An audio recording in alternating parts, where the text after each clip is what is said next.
Salom do'stlar, kanalimga xush kelibsiz. Hech o'ylab ko'rganmisiz, sun'iy intellekt va an'anaviy dasturlashning farqi nimada? Qanday sabablar sun'iy intellektni odatiy kompyuter texnologiyalaridan afzalroq ko'rinishga olib keladi? Kelajakda bu ikki tizimning integratsiyasi kutilmoqdami yoki inqirozimi? Bugungi videoda aynan mana shu haqida gaplashib o'tamiz. 2022-yil 30-noyabrda OpenAI tomonidan joriy etilgan ChatGPT o'zining bepul chatbotini ommaga taqdim etishi bilan yangi davrni boshladi.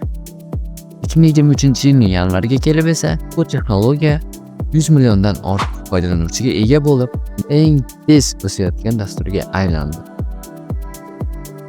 Umuman olganda, sun'iy intellekt va u orqali yaratilgan texnologiyalar faqat texnologiya mutaxassislari, balki bizning kundalik hayotimizni ham qamrab oladi.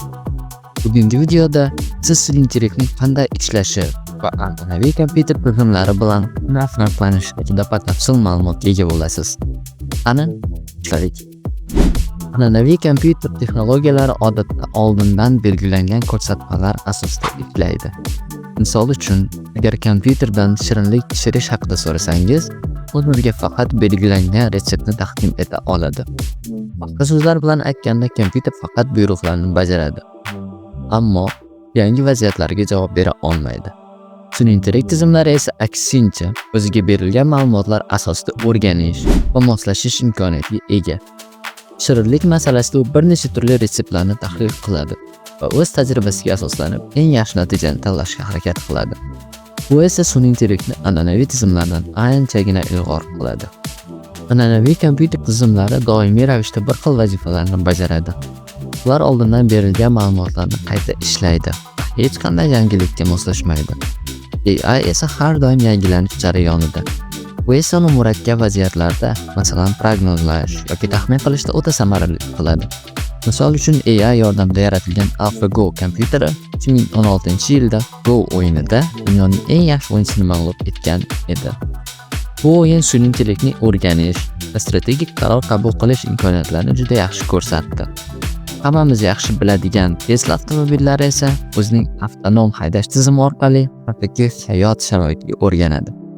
Xavfsizligini har doim yangilab boradi. Bunday qilib, AI tizimlari ko'pincha an'anaviy tizimlarga qaraganda ko'proq noaniqlikni hal qilishga muvaffaq bo'ladi. Sun'iy intellektning yana bir asosiy afzalligi bu insonning kognitiv qobiliyatlariga tahlil qilish. Bugungi kunda AI yordamida matnni tushunish, tasvirlash, tanish, hatto ijodiy ishlarni amalga oshirish mumkin. Masalan, Midjourney yoki DALL-E kabi tizimlar yangi tasvirlar yaratish imkoniyatini beradi. Bu nafaqat texnologiyalarning kuchini, balki ijodkorlik sohasidagi yangi imkoniyatlarni ham yaratadi. Bu kelajakda yangi imkoniyatlar bilan birga ehtiyotkorlik va mas'uliyatni talab qiladigan zamon kutmoqda.